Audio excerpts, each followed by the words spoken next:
হরে কৃষ্ণ। কুরুক্ষেত্রের যুদ্ধে পাণ্ডবরা জিতত না, জিতত কৌরব বংশ। যদি একবার ভানুমতিকে আশীর্বাদ দিয়ে দিত পিতামহ ভীষ্ম, তাহলে কুরুক্ষেত্রের যুদ্ধে জিতে যেত।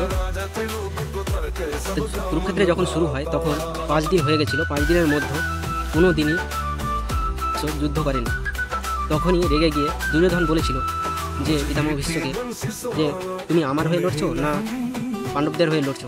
তখন পিতামহ ভীষ্ম বলল, কেন? বলছে যে দুর্যোধন তখন বলল,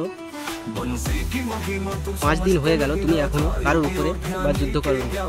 তখনই পিতামহ ভীষ্ম বলল যে ঠিক আছে, তোমারই যদি এত মরার ভয়, তাহলে আমি রাত্রে যখন জব করি তখন তুমি আমার কাছে তোমার স্ত্রীকে পাঠিয়ে দেবে।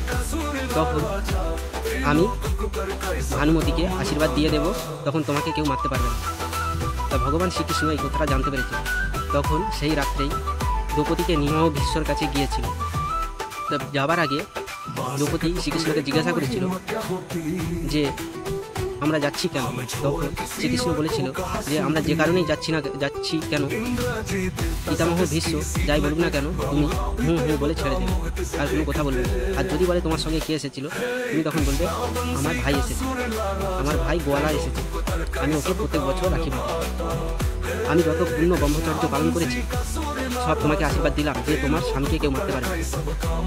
তখন দ্রৌপদী শুনে অবাক হয়ে গেছে, যে মনে মনে ভাবছে যে উনি তো আগামী দিন আমার স্বামীদের পেছনে তীর ধনুক নিয়েই যাবে, তীর ধনুক নিয়েই মারার জন্য পেছনে পেছনে সামনে সামনে ঘুরবে। তখনই দ্রৌপদী বলল যে তাহলে আমার 5টা স্বামীর দায়িত্ব তোমার থাকবে। তখন চোখ খুলে দেখল যে পিতামহ ভীষ্ম যে সামনে দ্রৌপদী বসে আছে। দ্রৌপদীকে জিজ্ঞাসা করলো যে তুমি এখানে কেন? তখন দ্রৌপদী বলল, কেন তোমার আশীর্বাদ নিতে পারি না? তখন ভীষ্ম বলল, হ্যাঁ ঠিক আছে, তা তুমি এতদিন আসনি, আজকে এসেছো কেন? তোমার সঙ্গে কে এসেছে? তখন দ্রৌপদী বলল যে আমার সঙ্গে আমার গোপাল ভাই এসেছে। বলছে গোপাল ভাই কোথায়? তুমি আমার কাছে নিয়ে এসো। যে গোপাল ভাইকে ডেকেছে। তখন পিতামহ ভীষ্ম বলছে যে তোমাকে আমার চেনা চেনা লাগছে। তখন শ্রীকৃষ্ণ বলল যে আমি গরু দুধ দোয়াই আর গরু চড়াই, তাই হয়তো তুমি আমাকে দেখেছো। তখন পিতামহ ভীষ্ম বুঝতে পেরেছিল যে এটা শ্রীকৃষ্ণ, তাই সঙ্গে সঙ্গে তার পাকড়ি খুলে নিয়েছিল, নিয়ে দেখল ভগবান শ্রীকৃষ্ণ। সেইটা দেখে পিতামহ ভীষ্ম মুগ্ধ হয়ে গিয়ে শ্রীকৃষ্ণকে বলল, তুমি তো অন্তর্যামী, তুমি তো সব জানো। আমি বুঝতে পারছিলাম না যে এটা ভানুমতি এসেছে, মনে করেছিলাম আমি যে ভানুমতি এসেছে, যে দ্রৌপদী এসেছে সেটা আমি জানতাম না।